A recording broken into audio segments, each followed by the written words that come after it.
दोस्तों, आज इस वीडियो ट्यूटोरियल में हम अल्ट्रासोनिक लेवल सेंसर का सिलेक्शन किस आधार पर किया जाता है, ये हम जानेंगे। अल्ट्रासोनिक लेवल सेंसर किसी भी टैंक में लिक्विड लेवल को मेजर करने के लिए यूज किया जाता है। अल्ट्रासोनिक सेंसर ये साउंड वेव्स के जरिए टैंक में वाटर लेवल को मेजर कर सकते हैं।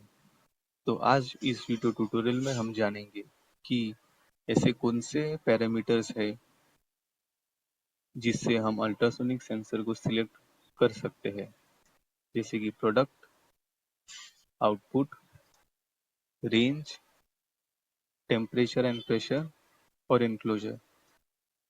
मटेरियल या प्रोडक्ट यानी ऐसे मटेरियल्स या प्रोडक्ट जिसे ultrasonic level sensor perfectly measure कर सकते हैं। फोम फॉर्मिंग लिक्विड यानी डिटर्जेंट या सोप वाटर जिसमें बबल्स फॉर्म होते हैं। ऐसे एप्लीकेशंस के लिए हम लोग standard ultrasonic level sensor use नहीं कर सकते, क्योंकि ये एग्जैक्ट वाटर लेवल का मेजरमेंट सही तरीके से नहीं देगा। ऐसे एप्लीकेशंस के लिए हमें अल्ट्रासोनिक गाइडेड रडार सेंसर का यूज किया जाता है। अल्ट्रासोनिक गाइडेड रडार सेंसर कुछ इस तरीके से दिखता है। इनमें एक प्रोब और साउंड वेव्स के जरिए ये एग्जैक्ट लिक्विड लेवल को प्रॉपरली मेजर कर सकते हैं, बल्कि जो स्टैंडर्ड अल्ट्रासोनिक लेवल सेंसर है इनमें प्रोब नहीं होता, सिर्फ साउंड वेव्स के जरिए ये लेवल को मेजर करते हैं। जब भी हमें कोई फोम फॉर्मिंग लिक्विड यानी सोप वाटर या फिर डिटर्जेंट वाटर का लेवल चेक करना हो, तो ऐसे एप्लीकेशंस के लिए हमें अल्ट्रासोनिक गाइडेड रडार सेंसर का ही यूज करना चाहिए। लिक्विड या स्लज,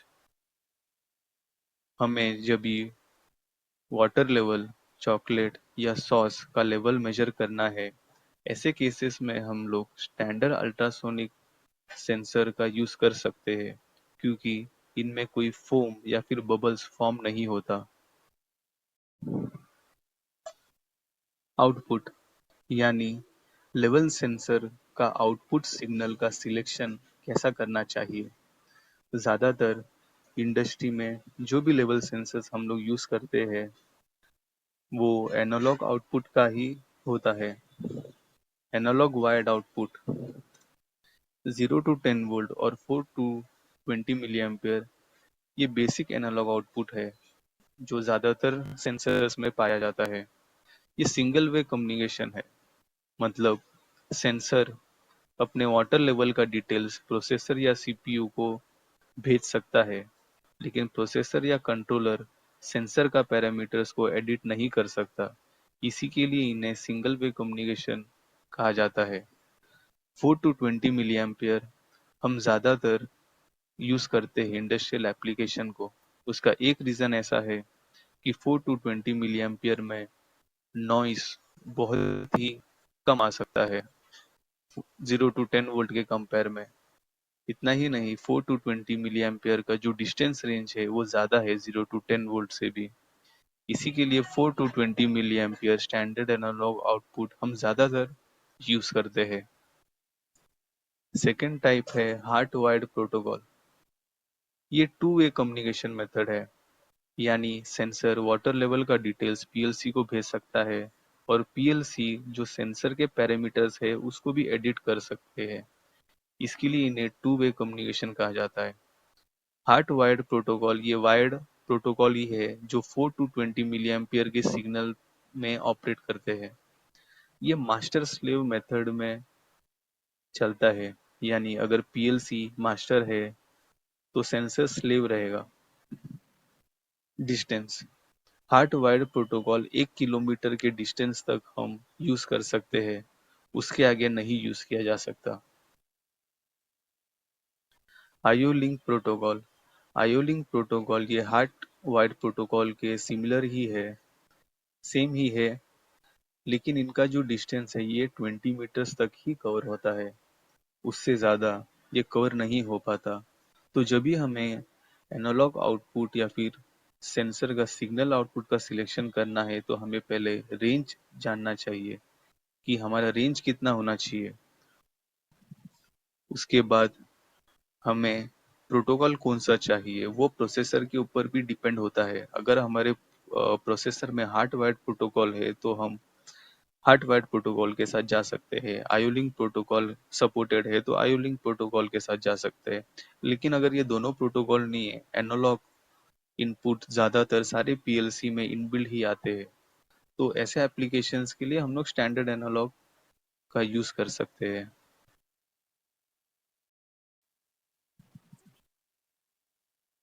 एनालॉग वायरलेस, अधिकतर जो वायरलेस सेंसर हम इंडस्ट्रियल एप्लीकेशंस के लिए यूज करते हैं वो हार्ट और आईओटी टाइप का होता है।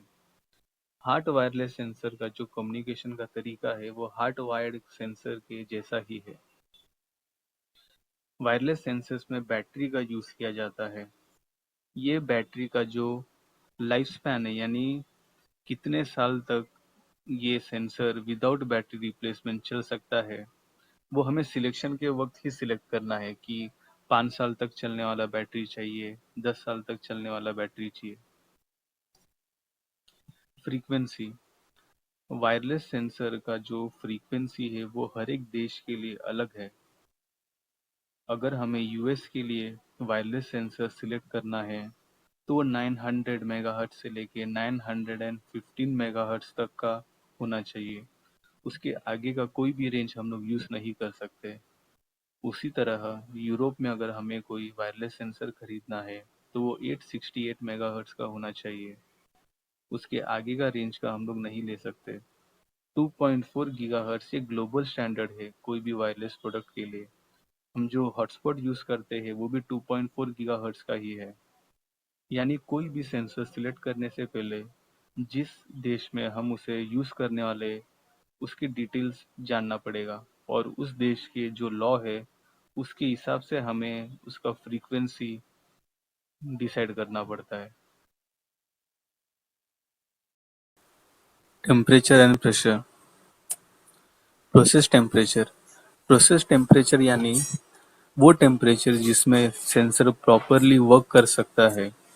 अगर एरिया टेम्परेचर चेंज होता है तो जो सेंसर है उसका भी एक्यूरेसी लेवल है वो अफेक्ट होता है, यानी उसका एक्यूरेसी लेवल चेंज हो सकता है। इसके लिए जब भी हम सेंसर सिलेक्ट करेंगे किसी भी मैन्युफैक्चरर के डेटा शीट में से, उसमें प्रोसेस टेम्परेचर का रेंज हमें देखना चाहिए। समझ लो कि सेंसर मैन्युफैक्चरर के डेटा शीट में रेंज दिया गया है -40 टू 100 डिग्री सेल्सियस। तो हमारा जो एरिया का टेम्परेचर है जिसमें हम सेंसर यूज करेंगे वो उसी रेंज का होना चाहिए। प्रोसेस प्रेशर, प्रोसेस प्रेशर यानी वो एरिया प्रेशर जिसमें सेंसर प्रॉपरली वर्क करेगा। अगर उनका एरिया प्रेशर चेंज होता है तो सेंसर का जो एक्यूरेसी लेवल है वो भी चेंज होगा। जैसे कि हमने एक टैंक दिखाया है, समझ लो कि ये टैंक का कंप्रेस्ड प्रेशर है 2 बार। तो जब भी हम सेंसर सिलेक्ट करेंगे तो सेंसर के मैन्युफैक्चरर डेटा शीट में हमें चेक करना पड़ेगा कि ये सेंसर 2 बार के प्रेशर में चलेगा क्या नहीं। जितने भी सेंसर्स अभी मार्केट में अवेलेबल है वो 1 बार प्रेशर तक चलता है। 16 बार प्रेशर में चलने वाला सेंसर्स भी अवेलेबल है मार्केट में। रेंज, रेंज यानी सेंसर का रेंज ये डिस्टेंस में कितना होना चाहिए। समझ लो हमारे टैंक का मिनिमम है 0 फीट और मैक्सिमम है 100 फीट। तो ये जो 100 फीट है ये सेंसर का ऑपरेटिंग रेंज है। जब भी हम इसका सिलेक्शन करते हैं तो उसके डेटा शीट में ये रेंज डिफाइंड होना चाहिए। डेड जोन, जैसे कि इमेज में दिखाया गया है, डेड जोन जो है ये मिनिमम डिस्टेंस है प्रोडक्ट और सेंसर के बीच का। ये रेंज के बीच में जो भी प्रोडक्ट आएगा सेंसर उन्हें सेंस नहीं करेगा।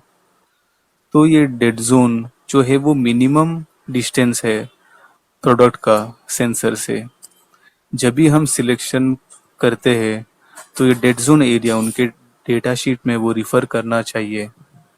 समझ लो कि ये डेड जोन एरिया अगर 100 mm है तो ये मैक्सिमम वाटर लेवल के ऊपर होना चाहिए। वो समझ लो कि मैक्सिमम वाटर लेवल है 100 फीट, तो 100 फीट प्लस 100 mm जो ये डेड जोन एरिया है, उसके हिसाब से हमें सेंसर का लोकेशन फिक्स करना पड़ेगा।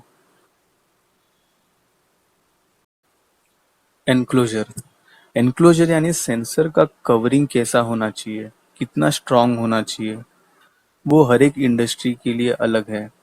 ऑयल और गैस इंडस्ट्री के लिए एनक्लोजर रेटिंग अलग है, तो फार्मा इंडस्ट्री के लिए जो एनक्लोजर रेटिंग है वो अलग है। आईपी एनक्लोजर रेटिंग अधिकता हम लोग एशिया और यूरोपियन मार्केट के लिए यूज़ करते हैं। यानी कोई भी सेंसर हमें अगर यूरोप और एशिया मार्केट के लिए खरीदना है तो उसमें आईपी रेटिंग का होना ज़रूरी है। उसी तरह यूएस मार्केट के लिए कोई सेंसर हम खरीदते हैं तो उसमें नीमा रेटिंग का होना ज़रूरी है। हजार्डस एनवायरनमेंट यानी ऐसा एरिया जहाँ पे आग लगने की साध्यता बहुत ही ज़्यादा होता है। ऑयल इंडस्ट्री, गैस इंडस्ट्री उनमें से एक है। ऑयल और गैस इंडस्ट्री में जो सेंसर्स का एनक्लोजर रेटिंग है वो कुछ पर्टिकुलर ऑर्गेनाइजेशन से सर्टिफाइड होती है, जैसे कि IECEX, CSA, ATX। Certified sensors ही यूज़ किया जाता है ऑयल और गैस इंडस्ट्रीज के लिए, क्योंकि वहाँ पे आग लगने की साध्यता बहुत ही ज़्यादा होता है। जैसे कि पहले किया गया था, आईपी रेटिंग वो यूरोप और एशिया मार्केट में ज़्यादा यूज़ किया जाता है और नीमा रेटिंग ये यूएस मार्केट के लिए यूज़ किया जाता है।